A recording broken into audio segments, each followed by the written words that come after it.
नमः शिवाय, शिवजी सदा सहाय। ओम नमः शिवाय, गुरुजी सदा सहाय। वायव्य संहिता के उत्तरखंड का अध्याय 37। योग के अनेक भेद, उसके 8 और 6 अंगों का विवेचन, यम, नियम, आसन, प्राणायाम, 10 विध प्राणों को जीतने की महिमा, प्रत्याहार, धारणा, ध्यान और समाधि का निरूपण। श्री कृष्ण ने कहा, भगवान, आपने ज्ञान, क्रिया और चर्या का संक्षिप्त सार उद्धृत करके मुझे सुनाया है। यह सब श्रुति के समान आदरणीय है और इसे मैंने ध्यान पूर्वक सुना है। अब मैं अधिकार, अंग, विधि और प्रयोजन सहित परम दुर्लभ योग का वर्णन सुनना चाहता हूँ। यदि योग आदि का अभ्यास करने से पहले ही मृत्यु हो जाए तो मनुष्य आत्मघाती होता है। अतः आप योग का ऐसा कोई साधन बताइए जो शीघ्र सिद्ध किया जा सके, जिससे कि मनुष्य को आत्मघाती न होना पड़े। योग का वह अनुष्ठान, उसका कारण, उसके लिए उपयुक्त स्थान, साधन तथा उसके भेदों का तात्पर्य क्या है। उपमन्यु बोले, श्री कृष्ण, तुम सब प्रश्नों के तारतम्य के ज्ञाता हो। तुम्हारा यह प्रश्न बहुत ही उचित है, इसलिए मैं इन सब बातों पर क्रमशः प्रकाश डालूंगा। तुम एकाग्रचित होकर सुनो। जिसकी दूसरी वृत्तियों का निरोध हो गया है, ऐसे चित्त की भगवान शिव में जो निश्चल वृत्ति है, उसी को संक्षेप से योग कहा गया है। यह योग 5 प्रकार का है: मंत्र योग, स्पर्श योग, भाव योग, अभाव योग और महायोग। मंत्र जप के अभ्यास वश मंत्र के वाच्यार्थ में स्थित हुए विक्षेप रहित जो मन की वृत्ति है, उसका नाम मंत्र योग है। मन की वही वृत्ति जब प्राणायाम को प्रधानता दे तो उसका नाम स्पर्श योग होता है। वही स्पर्श योग जब मंत्र के स्पर्श से रहित हो तो भाव योग कहलाता है, जिससे संपूर्ण विश्व के रूप मात्र का अव्यय विलीन तिरोहित हो जाता है। उसे अभाव योग कहा गया है, क्योंकि उस समय सद्वस्तु का भी भान नहीं होता, जिससे एकमात्र अपाधि शून्य शिव स्वभाव का चिंतन किया जाता है और मन की वृत्ति शिव में हो जाती है। उसे महायोग कहते हैं। देखे और सुने गए लौकिक और पारलौकिक विषयों की ओर से जिसका मन विरक्त हो गया हो, उसी का योग में अधिकार है, दूसरे किसी का नहीं। लौकिक और पारलौकिक दोनों विषयों के दोषों का और ईश्वर के गुणों का सदा ही दर्शन करने से मन विरक्त होता है। प्राय सभी योग 8 या 6 अंगों से युक्त होते हैं: यम, नियम, स्वास्तिक आदि आसन, प्राणायाम, प्रत्याहार, धारणा, ध्यान और समाधि। ये विद्वानों ने योग के 8 अंग बताए हैं। आसन, प्राणायाम, प्रत्याहार, धारणा, ध्यान और समाधि ये थोड़े में योग के 6 लक्षण हैं। शिव शास्त्रों में इनके पृथक पृथक लक्षण बताए गए हैं। अन्य शिवागमों में, विशेषतः कामादिक आदि में, योग शास्त्रों में और किन्हीं पुराणों में भी इनके लक्षणों का वर्णन है। अहिंसा, सत्य, असत्य, ब्रह्मचर्य और अपरिग्रह, इन्हें सत्पुरुषों ने यम कहा है। इस प्रकार यम 5 अवयवों के योग से युक्त है: शौच, संतोष, तप, जप अर्थात स्वाध्याय और प्रणिधान। इन 5 भेदों से युक्त दूसरे योगांगों को नियम कहा गया है। तात्पर्य यह है कि नियम अपने अंशों के भेद से 5 प्रकार का है। आसन के 8 भेद कहे गए हैं: स्वास्तिक आसन, पाद्य आसन, अर्धचंद्रासन, वीर आसन, योग आसन, प्रसादितासन, प्रयकासन और अपनी रुचि के अनुसार आसन। अपने शरीर में प्रकट हुई जो वायु है उसको प्राण कहते हैं। उसे रोकना ही उसका आयाम है। उस प्राणायाम के 3 भेद कहे गए हैं: रेचक, पूरक और कुंभक। नासिका के एक छिद्र को दबाकर या बंद करके दूसरे से उदर स्थित वायु को बाहर निकालें, इस क्रिया को रेचक कहा गया है। फिर दूसरे नासिका छिद्र के द्वारा बाह्य वायु से शरीर को धौंकनी की भांति भर लें, इसमें वायु के पूरण की क्रिया होने के कारण इसे पूरक कहा गया है। जब साधक भीतर की वायु को न छोड़ता है और न बाहर की वायु को ग्रहण करता है, केवल भरे हुए घड़े की भांति अविचल भाव से स्थित रहता है, तब उस प्राणायाम को कुंभक नाम दिया गया है। योग के साधक को चाहिए कि वह रेचक आदि तीनों प्राणायाम को न तो बहुत जल्दी करे न बहुत देर से करे। साधना के लिए उदित हो क्रम योग से उसका अभ्यास करे। रेचक आदि में नाड़ी शोधक पूर्वक जो प्राणायाम का अभ्यास किया जाता है उसे स्वेच्छा से उत्क्रम पर्यंत करते रहना चाहिए। ये बात योग शास्त्र में बताई गई है। कनिष्ठ आदि के क्रम से प्राणायाम 4 प्रकार का कहा गया है। मात्रा और गुणों के विभाग तारतम्य से ये भेद बनते हैं। 4 भेदों में से जो कन्यक या कनिष्ठ प्राणायाम है, ये प्रथम उदात्त कहा गया है। इसमें 12 मात्राएं होती हैं। मध्यम प्राणायाम द्वितीय उदात्त है, उसमें 24 मात्राएं होती हैं। उत्तम श्रेणी का प्राणायाम तृतीय उद्घात है, उसमें 36 मात्राएं होती हैं। उससे भी श्रेष्ठ जो सर्वोत्कृष्ट चतुर्थ प्राणायाम है, वह शरीर में स्वेद और कंप आदि का जनक होता है। योगी के अंदर आनंद जनित रोमांच, नेत्रों से अश्रुपात, जल, भ्रांति और मूर्छा आदि भाव प्रकट होते हैं। घुटनों के चारों ओर प्रदक्षिण क्रम से न बहुत जल्दी और न बहुत धीरे धीरे चुटकी बजाएं। घुटने की एक परिक्रमा में जितनी देर तक चुटकी बजती है उस समय का मान एक मात्रा है। मात्राओं को क्रमशः जानना चाहिए। उद्घात क्रम योग से नाड़ी शोधन पूर्वक प्राणायाम करना चाहिए। प्राणायाम के दो भेद बताए गए हैं, अगर्भ और सगर्भ। जप और ध्यान के बिना किया गया प्राणायाम अगर्भ कहलाता है और जप तथा ध्यान के सहयोग पूर्वक किए जाने वाले प्राणायाम को सगर्भ कहते हैं। अगर्भ से सगर्भ प्राणायाम 100 गुना अधिक उत्तम है, इसलिए योगी जन प्रायः सगर्भ प्राणायाम किया करते हैं। प्राण विजय से ही शरीर की वायु पर विजय पाई जाती है। प्राण, अपान, समान, उदान, व्यान, नाग, कूर्म, क्रकल, देवदत्त और धनंजय, ये 10 प्राण वायु हैं। प्राण प्रयाण करता है, इसीलिए इसे प्राण कहते हैं। जो कुछ भोजन किया जाता है उसे जो वायु नीचे ले जाती है उसको अपान कहते हैं। जो वायु संपूर्ण अंगों को बढ़ाती हुई उनमें व्याप्त रहती है उसका नाम व्यान है। जो वायु मर्म स्थानों को उद्वेजित करती है उसकी उदान संज्ञा है। जो वायु सब अंगों को समभाव से ले चलती है वह अपने उस सामान्य रूप कर्म से समान कहलाती है। मुख से कुछ उगलने में कारणभूत वायु को नाक कहा गया है। आंख खोलने के व्यापार में कूर्म नामक वायु की स्थिति है।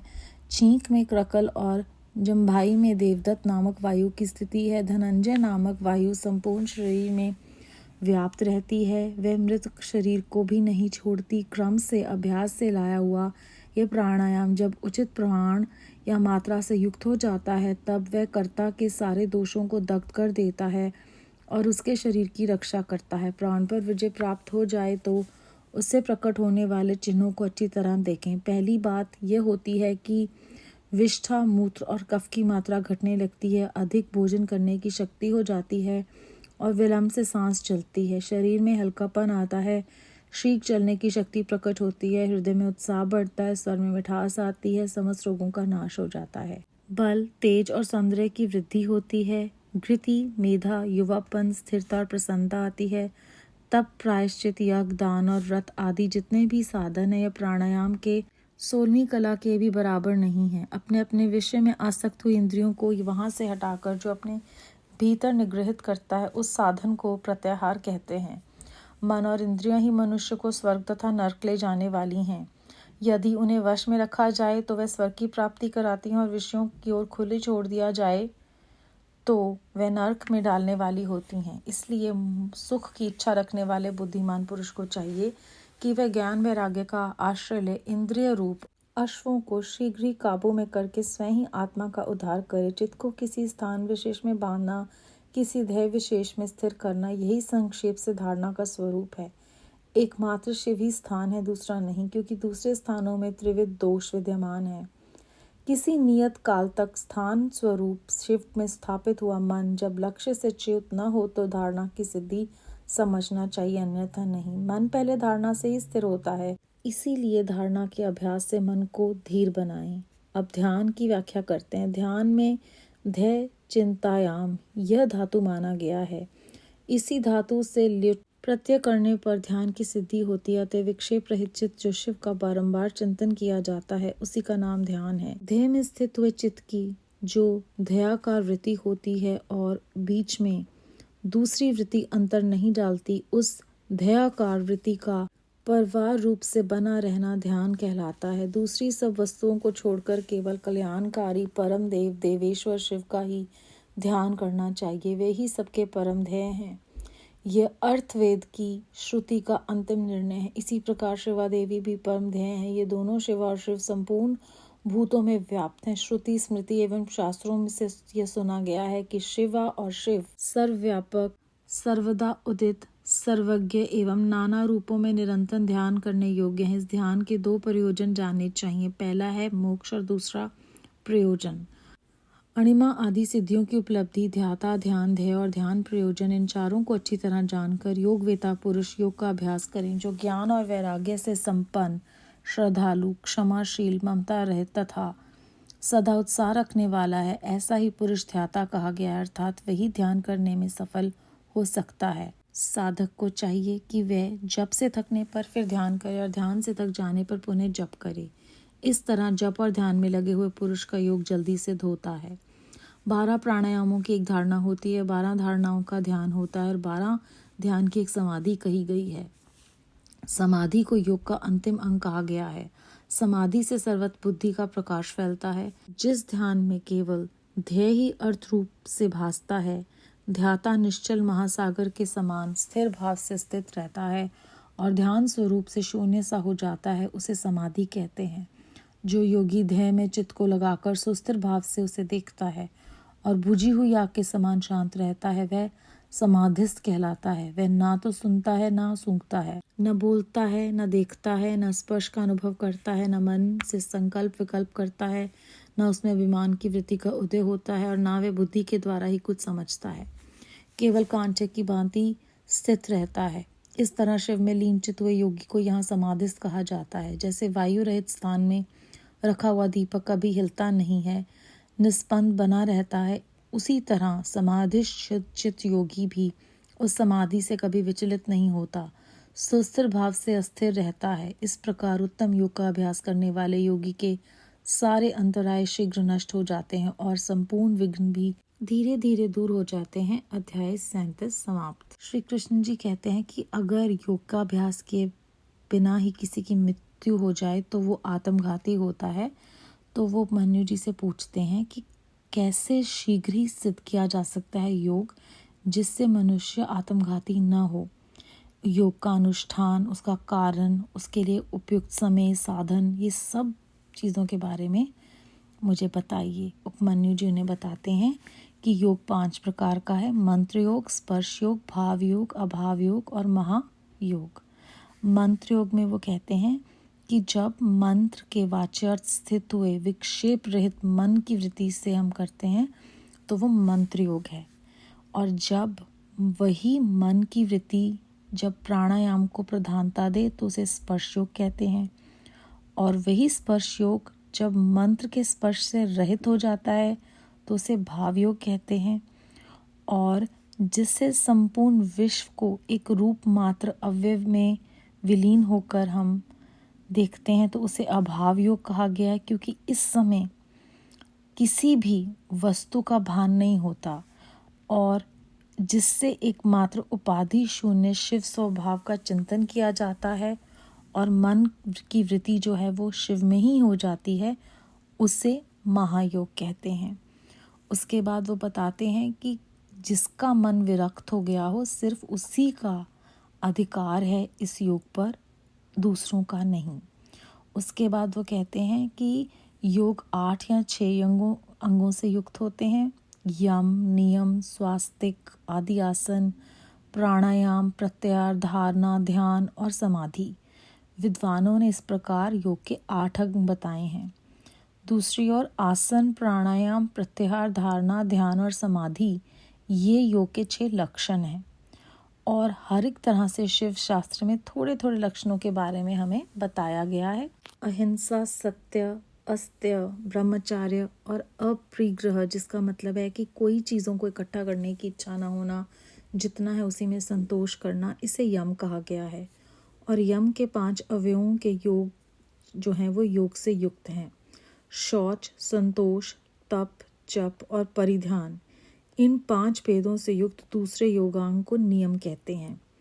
नियम अपने अंशों के भेद से 5 प्रकार का है। आसन जो है वो 8 तरह के हैं: स्वास्तिक आसन, पाद्य आसन, अर्धचंद्रासन, वीर आसन, योगासन, प्रसादी आसन, प्रयकासन और कोई भी आसन जो आपको आपकी रुचि के अनुसार पसंद हो।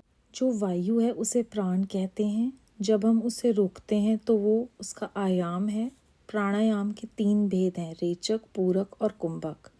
एक नासिका से जब हम दूसरी नासिका के छिद्र को दबाकर वायु को बाहर निकालते हैं तो उसे रेचक कहा गया है। फिर दूसरी नासिका से जब हम उसको अंदर भरते हैं, जैसे हम धौंकनी से धुआं भरते हैं, तो उससे पूरक कहा गया है, क्योंकि ये पूर्ण क्रिया है।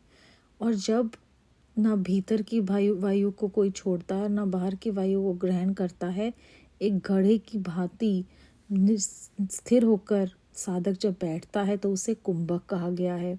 किसी भी साधक को योग के इन तीनों प्राणायामों को ना तो जल्दी जल्दी करना है और ना बहुत देर लगा कर करना है, इसका निरंतर अभ्यास करना है। फिर वो बताते हैं कि कनिष्ठ आदि के क्रम से प्राणायाम 4 तरह का है। मात्रा और गुणों के विभाग से तारतम्य से ये भेद बनते हैं। चारों भेदों में जो कन्यक या कनिष्ठ प्राणायाम है वह प्रथम उद्घात है। इसकी 12 मात्राएं होती हैं और प्राणायाम की जो द्वितीय है उद्घात है उसमें 24 मात्राएं होती हैं और जो सबसे उत्तम श्रेणी का प्राणायाम है उसमें 36 मात्राएं होती हैं। और उससे भी जो श्रेष्ठ चतुर्थ प्राणायाम है, जब उससे किया जाता है तो पसीना और कंपन महसूस होती है। अलग अलग योगियों के अंदर अलग अलग तरह की अनुभूतियाँ होती हैं। जैसे किसी को बहुत ज़्यादा आनंद जनित रोमांच का आभास होता है तो किसी के नेत्रों से अश्रु बहते हैं, कोई जलब, कोई भ्रांति और कोई मूर्छा को महसूस करते हैं। कहते हैं घुटनों के चारों ओर प्रदक्षिणा क्रम से ना बहुत जल्दी और ना बहुत धीरे जो चुटकी बजाई जाती है उसे एक मात्रा कहा गया है। मात्राओं को क्रम से जानना चाहिए क्योंकि अभी हमने जाना कि जितनी मात्राएं हैं उसी के आधार पर विभिन्न प्रकार के प्राणायाम होते हैं। प्राणायाम के 2 भेद हैं, अगर्भ और सगर्भ। जप और ध्यान के बिना किया गया प्राणायाम जो है वो अगर्भ कहलाता है। जप और ध्यान से जो हम प्राणायाम करते हैं उसे सगर्भ कहते हैं। अगर्भ जो है वो सगर्भ से 100 गुना उत्तम है। इसीलिए जो योगी जन है वो सगर्भ प्राणायाम करने का प्रयत्न करते हैं और शरीर की वायु पर इस तरह से विजय पाई जाती है। प्राण, अपान, समान, उदान, व्यान, नाग, कूर्म, कृकल, देवदत्त और धनंजय ये 10 प्राण वायु कहलाए गए हैं।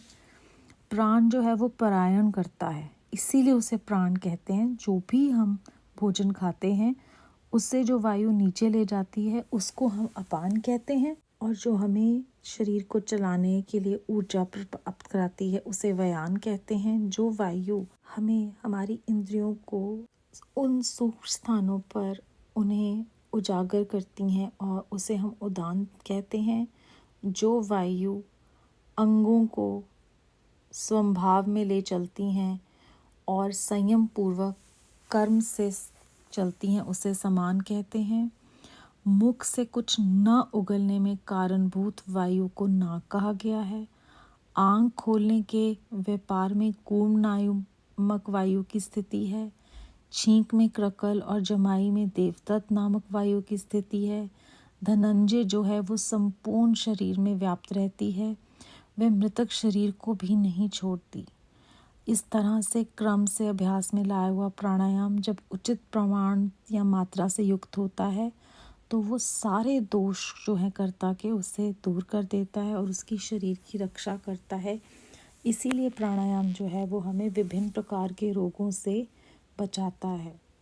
और वो कहते हैं कि जब हमें प्राणायाम का असर दिखता है तो विष्ठा, मूत्र और कफ की मात्रा कम होने लग जाती है, शरीर में हल्कापन महसूस होता है, हृदय में उत्साह बढ़ता है, स्वर में मिठास आती है, बल, तेज और सौंदर्य में भी वृद्धि होती है, स्थिरता आती है, युवापन महसूस होता है और प्रसन्नता होती है। तप, प्रायश्चित, यज्ञ, दान और व्रत जितने भी साधन हैं ये सब प्राणायाम के 16वीं कला के भी बराबर नहीं हैं। तो इस तरह से जब मन और इंद्रियां मनुष्य अपनी काबू कर लेता है तो वो स्वर्ग को महसूस करता है। और अगर विषयों की ओर आंखें खुली रहें और अपने इंद्रियों के वश में हो जाए तो वो नरक का आभास कराती हैं। चित्त को किसी साधन विशेष से भानना जो है वो ध्यान विषय में स्थिर करना, इसी को धारणा कहा गया है। एकमात्र शिव ही स्थान है, दूसरा नहीं, क्योंकि दूसरे स्थानों में दोष हैं। और वो कहते हैं मन में पहले धारणा से खुद को स्थित करें, फिर धारणा के अभ्यास से जब मन धीर हो जाता है तो ध्यान करें। और इसी तरह से जब बारंबार शिव जी का चिंतन किया जाता है तो उसे ध्यान कहा गया है। जब स्थित हुए चित्त को ध्यान करने वाला अपने ध्यान में वृद्धि करता हुआ महसूस करता है तो वो प्रवाह रूप बना ध्यान कहलाता है। सब दूसरी वस्तुओं को छोड़कर सिर्फ शिव जी का ही ध्यान करना चाहिए। शिव और शिवा में निरंतर ध्यान करना चाहिए। साधक को चाहिए कि वो जप से थकने पर ध्यान करे और ध्यान से थकने पर फिर से जप करे। 12 प्राणायामों की एक धारणा होती है और 12 धारणाओं का एक ध्यान होता है और 12 ध्यान की एक समाधि होती है।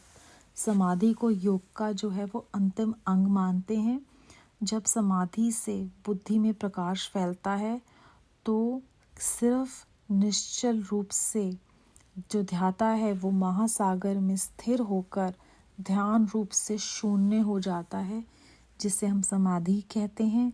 जो योगी चित्त को लगाकर सुर स्थिर भाव से शांत बैठा रहता है उसे समाधि कहते हैं। और ऐसी अवस्था में ना तो उसे कुछ सुनता है, ना वो सूंघ पाता है, ना बोलता है, ना देखता है, ना ही उसे स्पर्श का अनुभव होता है, ना ही उसके मन में संकल्प विकल्प आते हैं। वो अभिमान रहित होता है और वो बुद्धि का इस्तेमाल नहीं करता। जैसे गुरुजी ने कहा था, जोड़े नाल अपनी अकल रख के आओ। तो वो समझ में आता है कि जब आप बिल्कुल शून्य हो जाते हो, उसी परमात्मा में विलीन हो जाते हो, तो कुछ भी नहीं चाहिए होता। और इस तरह से सुस्थिर भाव में स्थिर हुए उस योगी के सारे विघ्न दूर हो जाते हैं और उस परमात्मा के साथ एक होने में। और उस योगी की अवस्था उस दीपक के समान है जो वायु रहित स्थान में है, जो हिलता नहीं है। उसी तरह से एक ही तरह से उसकी लौ है निरंतर। उसी प्रकार वो समाधिष्ठ योगी जो है वो स्थिर चित्त से, स्थिर भाव से उसी परमात्मा में लीन हो जाता है। बेअंत शुक्राना गुरु जी महाराज। ओम नमः शिवाय। शिव जी सदा सहाय। ओम नमः शिवाय। गुरु जी सदा सहाय।